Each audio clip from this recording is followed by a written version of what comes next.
All right, YouTube, how you doing? Welcome back to the channel. It is April 6th. We only have 5 games on today's NBA slate. We're going to jump into each game. I'll give you my lean on the spread. We'll talk about the total, but my final plays will be in the pinned comment, and I update that throughout the day. We're coming off of a 2-0-1 night. No losses over in the NBA last night. We did have our teaser hit. That was the Knicks and the Nets. That cashes for us. And then the over in the Lakers and the Clippers game, that cashes easily. We did have the Celtics -4. They won by 4. I'm kind of bummed because if we waited just like, I don't know, an hour after we made that a final play and locked it in, the line went to 3. So the Celtics ended up covering their closing line, but I cannot get mad at profit. We are red hot both in the NBA and the MLB as of late, so I'm not going to cry over, a little spilled milk, right? We made profit last night, guys. Make sure to hit that like button, hit that subscribe button as well. We got our MLB video coming out, and yes, I'm doing it from my car as well, so this is going to be a grind of a morning, but I'm happy to do it over here. So make sure to hit that like button, hit that subscribe button as well. Absolutely, you know what I'm going to say. Smash that like button, guys. Let's jump into the first game here. Actually, before we do, I do want to also let you know that we're doing our player props for both MLB and NBA over on TikTok, and then we're posting some MLB content also in YouTube Shorts. So make sure to check that out. All that is in the description. And also, as the season winds down for the NBA, right, we don't want to force anything. I was getting a bunch of DMs yesterday being like, come on, more plays, more plays, more plays. Guys, you got to take a breather sometimes and just look at what spots are good. You know what I mean? It doesn't need to be I got 10 games going today or 10 picks. No.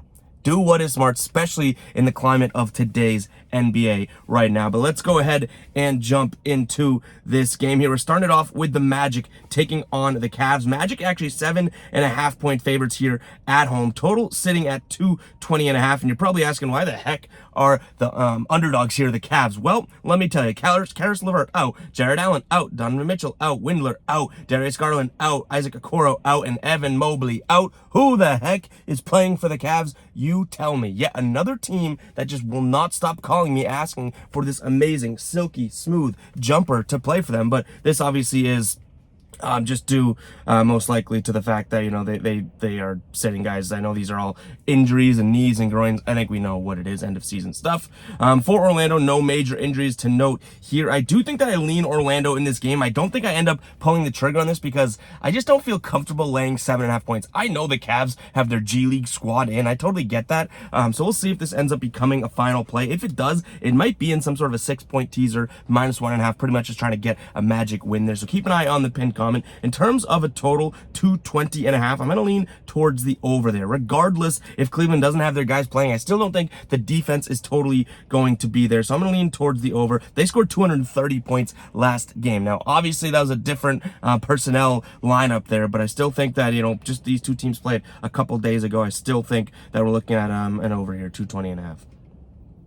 Moving on, we got the Sixers, 4-point favorites over the Heat here. Sixers at home. Total also at 220.5, just like the game we just talked about. They played March 1st here, and Philly won 119-96. They were 3.5 point dogs in that game, and they dog walked Miami here. In their last 10 games, they're 5-5 against the spread. Miami, as we know, have been a bad against the spread team all season long, especially on the road here. 15-23-1 this season on the road. In their last 5 here, they're 1-4 against spread. Bam Adebayo is questionable. Kyle Lowry is questionable. Obviously worth noting there. In terms of Philly, PJ Tucker, D'Anthony Melton, and Tyrese Maxey all also questionable as well. Philly coming off that nice win against Boston a couple nights back. I'm going to lay the points here. Again, this is one that scares me, just that it's so late in the season and all that type of stuff. So keep an eye on the pinned comment to see if this becomes a final play for all of these. Obviously, I shouldn't even have to keep saying that, but I do.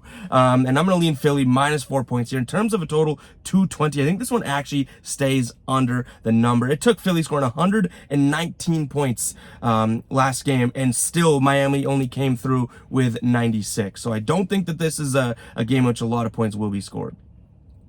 All right, we got the best game of the NBA season, guys. This is an instant classic game. We got the San Antonio Spurs taking on the Portland Trailblazers. Guys, Spurs, 2.5-point favorites at home. Totals at 230. This is the actual like epitome of the game of like, hey, who stinks more? Who stinks more here?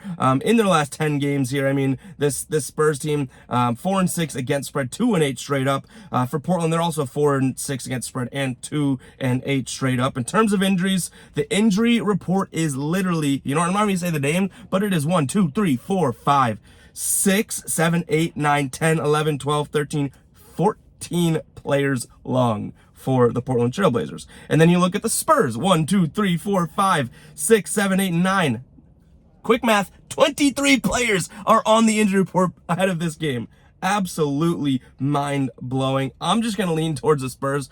I don't think this cannot become a fight. I'm not a psychopath enough to make this a final play, but I'm going to lean the home team here, the Spurs, -2.5. In terms of a total 230, I don't know who's going to score the ball, but I also don't know who's going to defend. I'm going to slight lean towards the under, but I don't know if that's a smart play. If you have like a good read on this game, I do think you got to go, at least talk to me. You got to get checked out. You're a psychopath if you got some sort of strong take on this game. Let me know in the comments if you do. I love seeing the psycho comments, but yeah, guys, I lean the under in San Antonio in this game with a big smile on my face.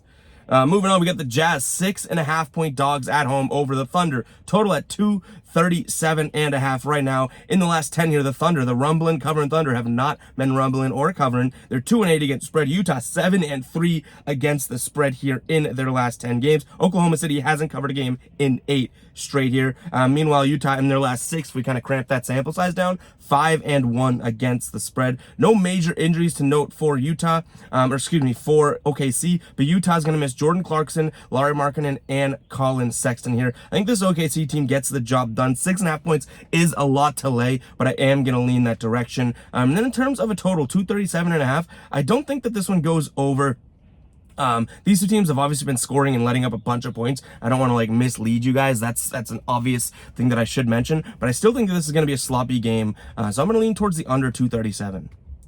All right, last game of the slate, we have the Suns taking on the Nuggets here. Suns 7.5-point favorites at home. Total sitting at 223.5. These two teams played back in just probably like a week ago, if I want to say, and OKC won that, or sorry, Phoenix won that game 100-93. Now, Denver was missing Jokic in that game, obviously injuries. He is questionable in today's game, so is Jamal Murray, and then for Phoenix, no major injuries. If Jokic plays, I'm going to lean Denver plus the 7.5. Hopefully Murray plays as well. If neither of them play, I probably punt this game away. I think it's a little bit too many points to lay if you are Phoenix in this one. So I'm going to lean Denver or nothing. And then in terms of a total 223, I don't think that this is going to have any trouble hitting over that mark. Now, I'm not saying by like 10 points or anything like that. I do think that this Phoenix team starting to figure out the offense. The defense is there, but this is only a 223-point total. I do think that we can get over that line. And that is all I have for you guys today. A quick one in and out. Hope you guys do enjoy it. And I'm recording from my Ferrari, so hopefully that brings us some luck. But I'll catch you guys in the next video, all right? Peace out.